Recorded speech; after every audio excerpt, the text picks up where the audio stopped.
अब इस बीच हम महाराष्ट्र की बात करेंगे। महाराष्ट्र के सीएम उद्धव ठाकरे के हिंदुत्व पर दिए गए बयान पर सियासी संग्राम छिड़ चुका है। बाला साहेब ठाकरे की जयंती के मौके पर आयोजित कार्यक्रम में बोलते हुए उन्होंने बीजेपी पर सत्ता के लिए हिंदुत्व के इस्तेमाल करने का आरोप लगा दिया। साथ ही उन्होंने दावा किया कि शिवसेना ने कभी भी सत्ता के लिए हिंदुत्व का इस्तेमाल नहीं किया। वीडियो कॉन्फ्रेंसिंग के जरिए कार्यक्रम से जुड़े उद्धव ठाकरे ने बीजेपी के साथ गठबंधन पर भी सवाल उठाया और कहा कि उन्होंने बीजेपी को छोड़ा, इसका मतलब ये नहीं कि हिंदुत्व को छोड़ दिया। बीजेपी का मतलब हिंदुत्व बिल्कुल नहीं है, क्योंकि शिवसेना पर इस तरीके के आरोप लगते रहे हैं। हिंदुत्वापासून कदापि दूर जाऊ शकणार नाही। हिंदुत्व आम्ही कधी सोडू शकत नाही, सोडणार नाही। आम्ही भाजपला सोडलं, हिंदुत्व सुटलेलं नाही। भाजप म्हणजे हिंदुत्व नाही। उद्धव ठाकरे के बयान के बाद बीजेपी ने भी उन पर पलटवार किया। बीजेपी नेता अमित मालवीय ने उद्धव ठाकरे की एक तस्वीर सोशल मीडिया पर शेयर किया और उस बयान का जिक्र किया जिसमें उद्धव ने गठबंधन पर सवाल उठाया था। साथ ही उन्होंने ट्वीट किया, वो अपने पिता दिवंगत बाला साहेब ठाकरे के विवेक पर सवाल उठा रहे हैं, क्योंकि जो बीजेपी के साथ गठबंधन था वो बाला साहब ठाकरे के वक्त के से ही था, लेकिन उन्होंने कहा कि हमने इतने साल बर्बाद किए हैं। और उसके बाद अमित मालवीय जो कि बीजेपी के लीडर हैं, उन्होंने ट्वीट किया कि वो अपने पिता के फैसले पर सवाल खड़े कर रहे हैं। वहीं बीजेपी नेता राम कदम ने उद्धव ठाकरे पर सत्ता के लिए कांग्रेस के साथ गठबंधन करने का आरोप लगा दिया है। साथ ही उन्होंने नसीहत भी दी है कि वो अगर बाला साहेब के विचारों पर मंथन करते तो ज्यादा बेहतर होता। हिंदुओं की आस्था है श्री राम जन्मभूमि, श्रद्धा है। उसके भूमि पूजन पर इनके साथी दल सवाल उठा रहे थे, शिवसेना खामोश। शर्गिल उस्मानी महाराष्ट्र में आता है, हिंदुओं को भला बुरा कहता है, शिवसेना दल खामोश। सावरकर जी का अपमान करने वाले लोगों के साथ शिवसेना स्वयं सत्ता साझा कर रही है और हिंदुत्व की नसीहत औरों को दे रही है। तो महाराष्ट्र में कदापि दूर जाऊ शकत नाही। महाराष्ट्र में बिना चुनाव के ही सियासत बहुत ज्यादा, और दरअसल ये बाला साहब को लेकर ये विवाद छिड़ा। बाला साहब को याद करते हुए उद्धव ठाकरे ने कहा कि गठबंधन एक भूल थी इतने सालों तक, और बीजेपी को छोड़ने का मतलब ये नहीं कि मैंने हिंदुत्व को छोड़ दिया। दरअसल जब से उन्होंने बीजेपी से नाता तोड़ा, तब से शिवसेना को लेकर और उद्धव ठाकरे को लेकर हमेशा ये सवाल उठते रहा कि अगर बाला साहब जिंदा होते तो ये कदम नहीं उठाते। हिंदुत्व को लेकर जब सवाल उठा कि आपने इस मुद्दे को छोड़ दिया है, आपने हिंदुत्व का साथ छोड़ दिया है, उन्होंने कहा कि बीजेपी छोड़ने का मतलब कतई ये नहीं होता है कि मैंने हिंदुत्व छोड़ दिया है। अब हिंदुत्व के मसले पर बीजेपी और शिवसेना एक वक्त के साथी आमने सामने आ चुके हैं, और जब हिंदुत्व का मुद्दा पूरे देश की राजनीति को प्रभावित करता था, तब हमेशा से बाला साहब मुखर रहते थे। इस वक्त प्रियंका चतुर्वेदी हमारे साथ जुड़ चुके हैं। प्रियंका चतुर्वेदी, आरोप लगते रहा है और बीजेपी खासकर इस मसले पर हमलावर है कि हिंदुत्व का साथ छोड़ दिया है बाला साहब के नहीं रहने पे। जिसने छोड़ा है वो राजनीति कर अपने वोट बटोरने में व्यस्त है। ये वो लोग हैं जिन्होंने हिंदुत्व के नाम पे वोट तो मांगे, पर हिंदुओं के साथ विश्वासघात किया, और वो मात्र एक ही पार्टी है इस देश में, भारतीय जनता पार्टी। तो जब वो दूसरों पर आरोप लगाती है, कहीं ना कहीं इनको अपने गिरेबान में झांकना पड़ेगा कि आज देश भी देख रहा है किस तरीके से उन लोगों का इस्तेमाल किया जाता है, इमोशंस का इस्तेमाल किया जाता है, उनके वोट बटोरे जाते हैं, उनके लिए कोई काम नहीं किया जाता है। और वही सच्चाई हमने देश के सामने रखी है। मैं मानती हूँ कि जो लोग एक ट्वीट किया था, कंप्लीट कर लूं जी बिल्कुल, एक कंप्लीट कर लूं। हाँ। तो जो लोग हिंदुत्व के रास्ते पे चल रहे हैं, वो ऐसे ढोंगी हिंदुओं के साथ नहीं काम कर सकते हैं जो सिर्फ वोट करने का काम मांगने का काम करें और राजनीति करें।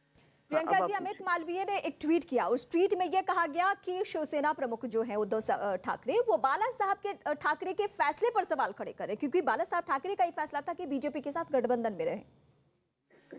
वो अमित मालवीय जी का दिन रात तो काम यही है कि दूसरों पे कीचड़ उछाले।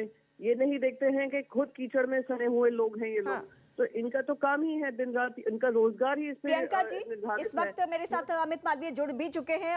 अमित मालवीय जी, आपको लेकर प्रियंका चतुर्वेदी कह रही हैं कि आप लोग दूसरे पे कीचड़ उछालते हैं। बाला साहब ठाकरे को याद करके आपने कीचड़ उछाला शिवसेना पे।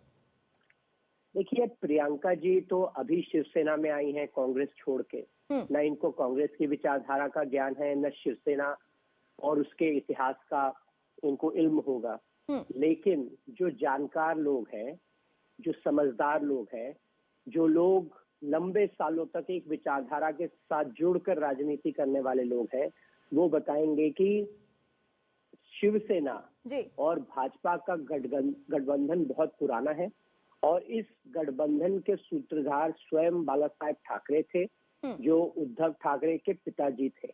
और उनकी एक राजनीतिक हैसियत थी, एक कद था, और उन्होंने जिस विचारधारा के चलते शिवसेना बनाई, उस शिवसेना को पूरी तरह धराशायी कर दिया आज उद्धव ठाकरे और उनके सुपुत्र ने। जी तो अब अपने ही पिता पर सवाल उठाना, अपने यही ही बातें पिता आपने के ट्वीट भी विवेक पे की थी सवाल उठाना, जी, और मैंने प्रियंका ये तो उसका चतुर्वेदी से ये जवाब सवाल उद्धव भी ठाकरे पूछा ही दे था सकते हैं। जी। वो अभी इस वक्त मेरे साथ नहीं है, जैसे कनेक्ट होती है मैं उनसे ये सवाल लूंगी। लेकिन आपसे मैं ये जानना चाहती हूँ, आपने जो कल ट्वीट किया और उसके बाद उससे पहले ये ऐसी बातें आ गई थी उद्धव ठाकरे की तरफ से, उन्होंने कहा कि बीजेपी छोड़ने का मतलब हिंदुत्व छोड़ना नहीं होता है।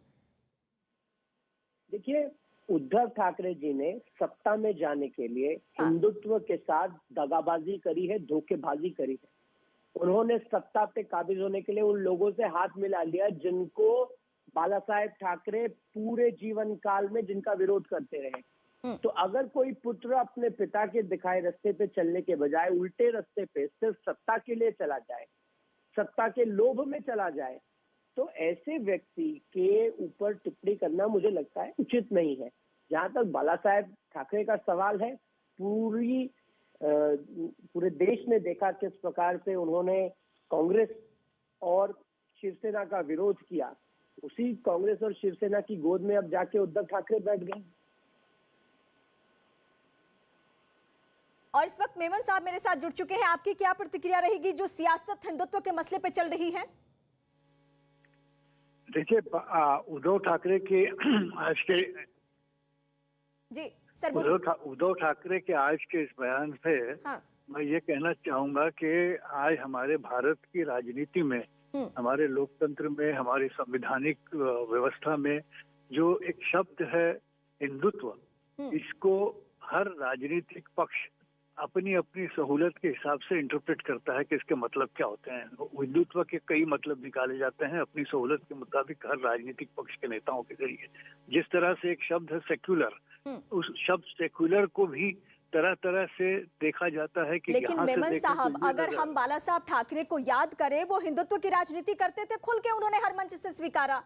तो हम ये माने ना कि उद्धव ठाकरे ने जो कदम उठाया वो सियासत में सहूलियत के हिसाब से कदम उठाया सत्ता के लिए, क्या ये हम कहें? नहीं, देखिए, अब अगर वो भाजपा के हमारे मित्र जो हैं वो उनकी टिप्पणी इस तरह करें कि भाई उद्धव ठाकरे ने सत्ता की लालच में हिंदुत्व का दामन छोड़ा, तो उद्धव ठाकरे ने उसी को एक्सप्लेन करते हुए ये बताया कि आपका हिंदुत्व और हमारे हिंदुत्व में कुछ फर्क है।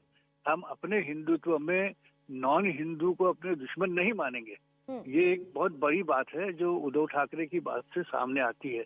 और बीजेपी का हिंदुत्व जो है, जैसा कि हम देख रहे हैं पिछले 8 साल से एनडीए सरकार चल रही है, चाहे वो उत्तर प्रदेश में हो चाहे दिल्ली में हो, हम देख रहे हैं कि सबका साथ, सबका विकास, सबके विश्वास की बातें जबान से होती है, लेकिन जमीन पर क्या हो रहा है? धर्म संसद में जो बात हुई उस पर हमारे प्रधानमंत्री ने या उनके कैबिनेट के किसी मंत्री ने कोई टिप्पणी की? तो ये उद्धव ठाकरे का ये मानना है कि हम इस तरह के हिंदुत्व को नहीं मानते जो गैर हिंदुओं के साथ में अलग बर्ताव करना चाहते हैं। देश को अगर चलाना हो, अगर उद्धव ठाकरे को देना है, दुरुस्त है जैसा हम कहते हैं, ठीक है, कई वर्षों का उनका साथ रहा बीजेपी के, लेकिन अब जब उन्होंने ये देख लिया है कि हमारे भारतवर्ष के लिए, उसके फ्यूचर के लिए, उसके आने वाले दिनों के लिए हमको अगर सबको यकीनन साथ लेके चलना है, तो वो हिंदुत्व का मतलब कुछ और होता है। एक तरीका जिंदगी का कि जिसमें सभी को रिस्पेक्ट दी जाए, सभी का ख्याल रखा जाए। तो इस विचारधारा को लेकर अगर उद्धव ठाकरे आगे बढ़ेंगे तो यकीनन वो तरक्की कर सकते हैं। चलिए, फिलहाल हमें वक्त देने के लिए बहुत शुक्रिया। तो महाराष्ट्र में सियासत किस तरीके से हिंदुत्व के मसले पे आगे बढ़ रही है, ये हम अपने दर्शकों को सिलसिलेवार तरीके से बता रहे हैं। हालांकि बीजेपी इसको लेकर मुखर रहती है कि हाँ, हम इसकी